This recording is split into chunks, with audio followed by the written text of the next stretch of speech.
Hello नमस्कार दोस्तों। मैं आपके साथ आपका दोस्त राम। उम्मीद करता हूँ आप सभी लोग बढ़िया होंगे। आज मैं आप लोगों के लिए लेकर आया हूँ वायरिंग का ट्यूटोरियल वीडियो, जिसकी सहायता से आप जो है एक कमरा हो या आपके 10 रूम्स हो, उसकी वायरिंग अकॉर्डिंगली कर सकते हैं। तो आज मैं आपको बताऊंगा आप कैसे कर सकते हैं, और हर एक कंपोनेंट के बारे में भी समझाऊंगा और कनेक्शन कैसे होते हैं वो भी बताऊंगा। सबसे पहले आप देख सकते हैं यहाँ पे, सबसे पहले ये पोल है। जो जो भी इलेक्ट्रिसिटी बोर्ड है आपके सामने, उसके घर के सामने आपके पोल लगा होता है। पोल से सर्विस वायर आपके मीटर तक आती है। ये आपका एनर्जी मीटर है जो आपको आपका इलेक्ट्रिसिटी बोर्ड प्रोवाइड करेगा। इसमें 4 टर्मिनल होते हैं, जिसमें 2 में इनकमिंग होती है, 2 में आउटगोइंग होती है। इनकमर में आपके जो है पोल से आता है, ठीक है। और इसमें जो बाहर का जो टर्मिनल है वो हमेशा पॉजिटिव रहता है, ठीक है। अंदर के टर्मिनल हमेशा नेगेटिव होते हैं। और इसमें सीक्वेंस का ध्यान रखना बहुत जरूरी है। आजकल तो चलो डिजिटल मीटर्स आ रहे हैं, पुराने चलो आजकल तो डिजिटल मीटर्स आ रहे हैं, उसमें तो उतना इशू नहीं होता, बट उसमें भी इशू हो जाता है। अगर आप नेगेटिव रिवर्स पोलैरिटी में लगाएंगे तो क्या आपका एनर्जी काउंट नहीं करेगा मीटर आपका, क्योंकि सीटीपीटी के कनेक्शन जो है चेंज हो जाएंगे उसमें। तो ये पोलैरिटी का ध्यान रखना है। बाहर के टर्मिनल हमेशा पॉजिटिव रहेंगे मीटर के, और अंदर के नेगेटिव। तो ये इनकमर हो गया, ये आउटगोइंग। आउटगोइंग मीटर मीटर लग गया। मीटर के बाद आपका होता है एमसीबी, ठीक है, जो सबसे पहले आपने इंस्टॉल करना है। एमसीबी लगाओ चाहे आरसीबी लगाओ। एमसीबी में आपको क्या मिलेगी, सिर्फ जब करंट बढ़ जाएगा, जैसे मान के चलो आपने 32 एम्पियर का एमसीबी लगा रखा है, अगर आपका करंट 33-34 एम्पियर हो जाता है तो ये ट्रिप हो जाएगा, ठीक है। बट अगर अर्थ फॉल्ट आता है, कहीं पे तार कट जाती है, लोहे में टच होती है, तो उस केस में ये ट्रिप नहीं होगा। अगर आपको एक्स्ट्रा प्रोटेक्शन चाहिए उसे कहते हैं आरसीबी। तो रेजिडुअल करंट सर्किट ब्रेकर आप लगा सकते हैं, वो थोड़ा सा महंगा पड़ेगा आपको। उसमें आपको क्या होगा, ओवर करंट की प्रोटेक्शन भी मिल जाएगी और लीकेज करंट जिसको आप बोलते हैं अर्थ की प्रोटेक्शन भी मिल जाएगी। अब मैं आपको सिंपल, यहाँ तक आप समझ गए होंगे। अगर आप स्लो मोशन में भी आप रिवाइंड करके देख सकते हैं कि कैसे हो सकता है, ठीक है। यहाँ तक जो है सिंपल, हर एक घर, चाहे होटल है, घर है, कुछ भी है, ये कनेक्शन लगभग लगभग सेम ही रहते हैं। उसके बाद आपको मैं एक सिंपल सा एक ही कमरे का एग्जांपल दूंगा, जिसमें सिर्फ मैंने जरूरी जरूरी चीजें ही इंस्टॉल किया। आप अकॉर्डिंगली बढ़ा भी सकते हैं और घटा भी सकते हैं। वैसे ये जो एक रूम में जो भी सर्किट बनता है वो लगभग इतना ही बनता है। तो होता क्या है, एमसीबी के बाद जो होता है आपका, अब ये जिसको कहते हैं एमसीबी डबल पोल, ठीक है, जिसको मैन स्विच भी बोलते हैं। उसके बाद आपकी जो एक वायर निकलेगी जिसको बोलते हैं, ये होते हैं single pole. Single pole MCB होते हैं ये वाले, जो यहाँ पे बनाया हुआ है। ये मिनिमम 20 एम्पियर से शुरू हो जाते हैं, और जिस तरीके से आपका कमरे का लोड है उस हिसाब से ये 20-25 एम्पियर 15 एम्पियर से शुरू हो जाते हैं वैसे, बट मैं रिकमेंड करूंगा आप 20 एम्पियर से ही लगाएं इसे। उसके बाद जब आप शुरू करते हैं तो सबसे पहले आपको देखना होता है कि आपके रूम में आपको क्या क्या चाहिए। जैसे मुझे लगता है कि एक लैंप भी होना चाहिए। सबसे पहले आपको ये देखना है कि आपने रूम में क्या क्या चीज़ें आप लगाना चाहते हो, मतलब कितने पॉइंट्स रखने हैं आपने, ठीक है। बेसिकली इनको पॉइंट्स कहते हैं। अब पॉइंट्स का इशू है, जैसे एक लैंप भी चाहिए होता है आजकल, ट्यूबलाइट होगी, ठीक है। ये मेरी चार्जिंग वाली सॉकेट होगी, टीवी वगैरह लगाने वाली, ठीक है। ये मेरी 15 एम्पियर की सॉकेट है, हीटर वगैरह लगाने वाली। तो मैंने बेसिक सा रखा है। तो इसके लिए सर्किट कैसे करना है, इसमें मैं आपको बताऊंगा वायर्स भी कैसे बचेगी और सर्किट भी कैसे हो जाएगा आपका, ठीक है।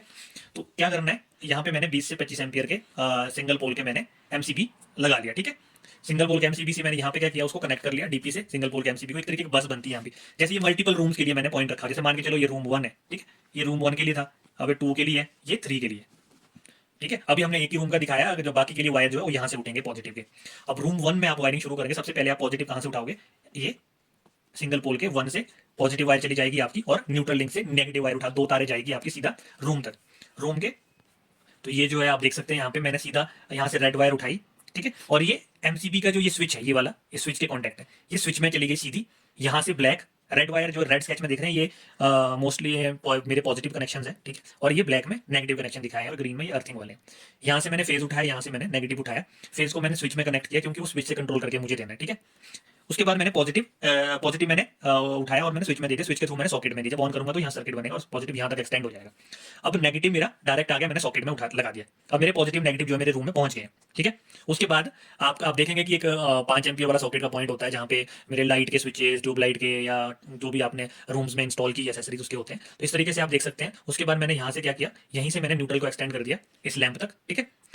अब मेरे लैंप को न्यूट्रल मिल चुका है, ठीक है। अब मैंने क्या किया, यहाँ पे एक बस बना दी जिसमें 3 स्विचेज हैं, ठीक है। ये तीनों स्विचेज हैं, क्योंकि मेरे रूम में एक ट्यूबलाइट है, एक लैंप है, ट्यूबलाइट लैंप, और तीसरा मेरा 5 एम्पियर की सॉकेट है। दो है इनके स्विचेस और एक है इसका सॉकेट का स्विच। तो अभी आप देख सकते हैं तो कैसे किया हुआ है। तो यहाँ से मैंने वो एक वायर डाल के इसमें लूप कर दिया, इन तीनों स्विचों में पॉजिटिव, और एक उठा दिया लैंप तक, एक उठा दिया ट्यूबलाइट तक, और एक डाल दिया सॉकेट में। अब तीनों में मेरे पॉजिटिव पहुंच चुके हैं। यहाँ पे नेगेटिव भी आ गया था, इस ट्यूबलाइट में नहीं था, तो मैंने इसका नेगेटिव उठाया यहाँ सॉकेट के दूसरे, जो सॉकेट का न्यूट्रल था, ठीक है, और सॉकेट के न्यूट्रल को यहाँ पे कनेक्ट कर दिया। सिंपल सा सर्किट है, आप देख सकते हैं, ठीक है। लाइन डायग्राम भी बोल सकते हैं आप इसको सिंगल रूम का। और ये मैंने अर्थ कर दिए हैं, ये अर्थ वाले पॉइंट है सॉकेट के जो ऊपर का बड़ा सा छेद होता है। तो अभी आप जैसा कि यहाँ पे देख सकते हैं, ये मेरी एक रूम की वायरिंग लगभग कंप्लीट होगी। तो अगर आप मान के चलो क्या कहते हैं, एक रूम में मोस्टली जो है एक ही हीटिंग पॉइंट रिकमेंडेड होता है, ठीक है, टेक्निकली भी। अदरवाइज अगर आप लोड को बढ़ाते हैं तो उसमें आपकी कॉस्टिंग बढ़ेगी, ठीक है। एक तो आपको एमसीबीज अलग लगाने पड़ेंगे, ठीक है। और क्या कहते हैं, और वायर्स भी, क्योंकि इनकी कैपेसिटी 15-20-25 एम्पियर होती है। तो इसकी सॉकेट की कैपेसिटी आप हीटर ही लगाओगे, हीटर 1-1.5 किलो वोट का होता है। अगर आप दूसरी सॉकेट आप लगा लेते हो यहाँ 15 एम्पियर की, मान के लो यूज करें, तो उसके लिए आपको अलग से सर्किट उठाना पड़ेगा यहीं से, अभी तो ये रूम है ना, फिर यहीं से सर्किट उठेगा और 15 एम्पियर की सॉकेट में जाएगा। 5 एम्पियर की सॉकेट और लाइट लोड के लिए हमने क्या किया हुआ है, 15 एम्पियर की सॉकेट से लूप उठाई हुई, ताकि एक्स्ट्रा वायर हमें यहाँ से ना ले जानी पड़े। अब वही चीज़ पैरेलली जो है, अगर आपके कोई अलग रूम्स भी है आपके आपके घर में, मान के चलो ये रूम 1 की वायरिंग था, रूम 2 भी जो होगा उसमें भी सेम होगा। पॉजिटिव चला जाएगा इस 2 वाले पॉइंट से, नेगेटिव आप न्यूट्रल लिंक से यहाँ से उठा लो, ये रूम 2 का नेगेटिव हो गया, यहाँ से रूम 3 का नेगेटिव हो गया, और अंदर का जो सर्किट है ये सेम रहेगा। तो आशा की चीज़ रहेगी कि जैसे आपको कोई भी एक इक्विपमेंट ऐड करना हो तो आप किस तरीके से कर सकते हैं, इसी सर्किट में कैसे लगाएंगे। जैसे कि मैंने भी बाद में देखा कि एक फ़ैन जो है रह गया था, फैन अभी हम कैसे ऐड करेंगे इस रूम में, अभी आपको दिखाता हूँ। देखिए, एक स्विच एक्स्ट्रा लगा लेंगे यहाँ पे, ठीक है, स्विच एक्स्ट्रा लग गया, पॉजिटिव नीचे है, ठीक है। उसके बाद क्या किया मैंने, पॉजिटिव वायर उठा दिया, फैन यहाँ पे लगा लिया, ठीक है, ये मेरा लग गया फैन, ठीक है, ठीक है। इसको पॉजिटिव यहाँ से चला गया, ठीक है, और इसको नेगेटिव आप देख रहे हैं यहाँ पे नेगेटिव है, तो इसको मैं यहाँ से दे दूंगा।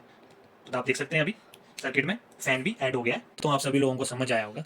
अगर कुछ पूछना हो तो आप कमेंट में लिख सकते हैं। तो मेरे चैनल को, मेरे को सपोर्ट करने के लिए काइंडली आप मेरे चैनल को लाइक और सब्सक्राइब भी कर सकते हैं।